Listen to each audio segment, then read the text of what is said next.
this is a review for our second quiz. There are a few different topics, so I'm going to go over one type of problem of each of the type of topics that will be on your quiz tomorrow. The first problem is the Pythagorean theorem. In this example, I have 5 as one of my legs of my triangle, and I'm missing a leg here. We'll call this side A. And I have a 13 as my hypotenuse. Now remember, the formula for the Pythagorean theorem is a squared plus b squared equals c squared. Now when we're missing a leg and we know our hypotenuse, which means we know c squared, we can transform the formula to c squared minus b squared equals a squared. From here we're just going to substitute in values. We can call this one b and this one c. When we plug these in, we get 13 for c, so 13 squared, minus 5 for b, so 5 squared, equals a squared. Now 13 squared is 169, minus 5 squared, which is 25. 169 minus 25 is 144. And our last step is to take the square root of both sides. We get 12 equals a. In our next example, we're looking for the volume. So we're looking for a three-dimensional measurement, a measurement of the inside of this cylinder. Now, the formula for the volume of a cylinder is pi times the radius squared times the height. Now, pi times the radius squared gives us the area of the base or the circular shape of the cylinder. And then we multiply it times the height to give it the three-dimensional shape. So now we need to substitute values in. For pi, we know it's 3.14. The radius is 7, so we're going to say 7 squared, times the height, which is 5.5. And now we multiply all this together. The first thing we need to do, though, is find out the value for 7 squared. 7 squared equals 49. So I just rewrote this using 49 instead of 7 squared.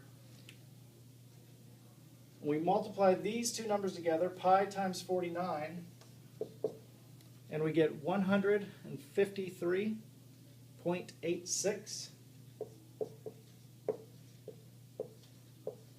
times 5.5. And that gives us our volume, which is 846.23. Now, since this is written in centimeters, we want to say it's centimeters cubed, or centimeters to the third power. This tells us that the shape of our measurement is three-dimensional. All right, our next problem on volume is volume on a three-dimensional figure. This is called a triangular prism. Now, triangular prism, the formula for volume is similar to the volume for a rectangular prism. A rectangular prism is base times height times length. Since this is a triangle, we take half of that. A triangle is half the size of a rectangle. So our formula is 1/2 times the base times height times length. So we're going to multiply all these together. We have volume equals 1/2 times 8 times 3 times 6.4. So it doesn't matter which way we choose to multiply, we can just go straight across. We get 1/2 times 8, which is 4, 4 times 3, which is 12, and 12 times 6.4 is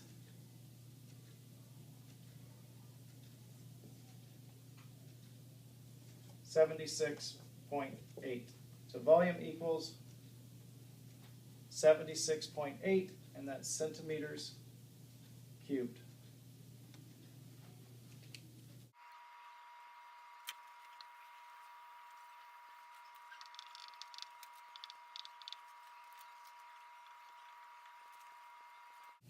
Okay, our fourth and fifth example, we're going to be solving proportions.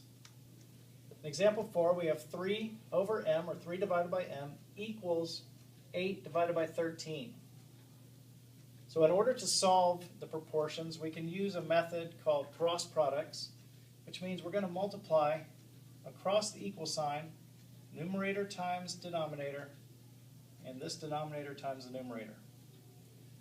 So to start with, we have 3 times 13, which is 39, equals m times 8, which is 8m. And then it's just a one-step equation. We're going to divide by our coefficient 8. And we get m equals 4.875, or you could say 4 7/8. Either one of these will be correct. Now our next problem, number 5,